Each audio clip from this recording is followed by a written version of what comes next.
সুপ্রিয় শিক্ষার্থী, আসসালামু আলাইকুম। আশা করি সবাই ভালো আছো। আমরা আজকে নবম দশম শ্রেণী 3.1 13 নম্বর অঙ্ক নিয়ে আলোচনা করব। অঙ্কটি ঠিক এরকম ছিল: a plus 2b into 3a plus 2c কে দুইটি বর্গের বিয়োগফল রূপে প্রকাশ করো। তাহলে যখন এই কথা বলা হয়েছে আমরা লিখব ধরি। প্রথম অংশটা লিখবো a প্লাস 2b ইকুয়াল আমরা x ধরলাম এবং 3a plus 2c equal y ধরলাম। তাহলে প্রদত্ত রাশি এটা সমান আমরা x ধরলাম, তাহলে x, এটা সমান আমরা y ধরলাম xy।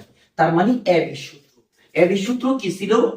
a প্লাস, এখানে যেহেতু x আছে তাহলে আমরা সূত্রটা x দিয়ে লিখি x plus y divided 2 whole square minus x minus y divided 2 whole square. সূত্রটা আমরা লিখে নিলাম।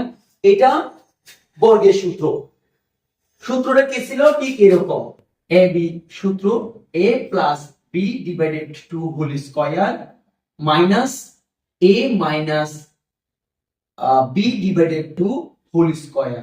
এই সূত্র ছিল। যেহেতু মাঝখানে মাইনাস আছে তাহলে দুটি বর্গের মাইনাস মানে বিয়োগফল রূপে প্রকাশ। আমরা মানগুলো একটু বসিয়ে নিই। তাহলে x এর মান ছিল a plus 2b plus y এর মান ছিল 3a plus 2c divided by কত? 2, সেকেন্ড ব্র্যাকেট দিলাম স্কয়ার মাইনাস এই মানটা আমরা বসিয়ে নিব। x এর মান ছিল a প্লাস 2b, যেহেতু এখানে মাইনাস আছে এখানে আমরা মাইনাস দ্বারা গুণ করব, 3a minus 2c divided by 2 whole square. এবার আমরা একটু যোগ বিয়োগ করে নিই। a আর 3a 4a হয়, 2b plus plus 2c divided by 2 whole square minus করলাম। এটাতে একটু আমরা যোগ বিয়োগ করে নিই। তাহলে এটাতে b, তাহলে 2b করলাম মাইনাস 2c। তাহলে প্রথমে আমরা একটা ধরতে পারি মাইনাস 2a, 3a থেকে a চলে গেলে মাইনাস 2a প্লাস একটা আমরা আগে লিখলাম। তারপরে আমরা করতে পারি 2a minus 2c divided by 2 whole square. এখন আমরা 2টা কমন নিতে পারি।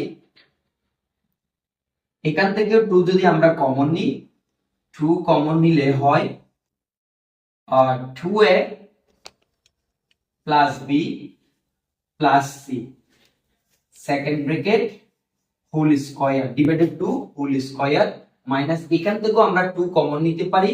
2 কমন নিলে b minus a minus c divided by 2 whole square. তাহলে আমরা a2 আর a2 কাটতে পারি, a2 আর a2 কাটতে পারি। তাহলে আমাদের থাকে কি 2a plus b plus c whole square minus b minus a minus c whole square.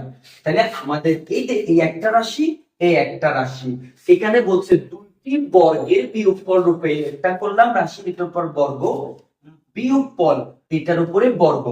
এটাই হলো আমাদের নির্ণয় মান। ধন্যবাদ সবাইকে।